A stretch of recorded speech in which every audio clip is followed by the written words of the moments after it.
ஜூலை 12ஆம் தேதியன்று 8 வயதேயான சிறுமி ஒருவர் பள்ளி முடிந்த வீட்டிற்கு நடந்து செல்லும் பொழுது வடமாநில இளைஞர் ஒருவரால் பாலியல் வன்கொடுமைக்கு ஆளாக்கப்பட்டார். இச்சம்பவம் தமிழ்நாடு மக்களிடையே பெரும் கொந்தளிப்பை ஏற்படுத்தியிருந்த நிலையில் 13 நாட்களுக்கு பிறகு அந்த நபரை காவல்துறையினர் கைது செய்திருந்தனர். இந்நிலையில் அதே இடத்திற்கு வடமாநில இளைஞர் ஒருவர் மீண்டும் வந்ததால் அப்பகுதி மக்கள் அவரை பிடித்து காவல்துறையில் ஒப்படைத்த சம்பவம் நடந்துள்ளது. என்ன நடந்தது, யார் அந்த நபர், விரிவாக பார்க்கலாம். சிறுமியை பாலியல் வன்கொடுமை செய்த நபரை காவல்துறையினர் தொடர்ச்சியாக பல்வேறு தனிப்படைகளை அமைத்து தீவிரமாக தேடி வந்த நிலையில் அசாம் மாநிலத்தைச் சேர்ந்த அவர் கைது செய்யப்பட்ட பிறகு அப்பகுதி மக்கள் சற்று நிம்மதியடைந்தனர். சிறுமி பாலியல் வன்கொடுமை செய்யப்பட்ட அதே இடத்தில் ஜூலை 27ஆம் தேதி மற்றொரு வடமாநில இளைஞர் வந்து இரவு நேரத்தில் சுற்றித் திரிந்துள்ளார். இதனை கண்ட அப்பகுதி மக்கள் மீண்டும் சந்தேகமடைந்து அவரை பிடித்து விசாரித்துள்ளனர். அவர் இந்தி மொழி பேசியதால் சந்தேகம் வலுத்த அவர்கள் காவல்துறையினருக்கு தகவல் கொடுத்துள்ளனர்.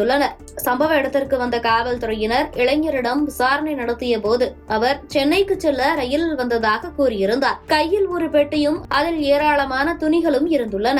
ஆனால் சென்னைக்கு செல்பவர் விரைவு ரயில்கள் நிற்காத அந்த கிராம ரயில் நிலையத்தில் எப்படி வந்து இறங்கினார், குறிப்பாக சிறுமி பாலியல் வன்கொடுமை செய்யப்பட்ட அதே பகுதிக்கு ஏன் சென்றார் என பல சந்தேகங்கள் எழுந்த நிலையில் காவல்துறையினர் அந்த நபரின் விவரங்களை பெற்றுக்கொண்டு அவரது கைரேகைகள் முதலானவற்றை பதிவு செய்து வைத்துக் கொண்டு விசாரணைக்கு தேவைப்படும் போது ஆஜராக சொல்லி எச்சரிக்கை விடுத்து அவரை திருப்பி அனுப்பியுள்ளனர். பாலியல் வன்கொடுமையால் பாதிக்கப்பட்ட சிறுமிக்கு ஏற்கனவே 3 காவலர்கள் 24 மணி நேர பாதுகாப்பு பணியில் ஈடுபட்டு வந்த நிலையில் காவல்துறையினர் பாதுகாப்பை அதிகரித்துள்ளனர். தற்பொழுது 8 பேர் பாதுகாப்பு பணியில் ஈடுபடுத்தப்பட்டுள்ளனர். சிறுமியின் வீடு மட்டுமில்லாமல் வீட்டை சுற்றிலும் காவல்துறையினர் தொடர்ந்து கண்காணிப்பில் ஈடுபட்டு வருகின்றனர். அதேபோல சிறுமி பாலியல் வன்கொடுமை செய்த நபருக்கும் தற்போது பிடிபட்ட நபருக்கும் ஏதாவது தொடர்பு இருக்கிறதா என்ற கோணத்திலும் காவல்துறையினர் விசாரணை மேற்கொண்டதாக தகவல்கள் வெளியாகியுள்ளன.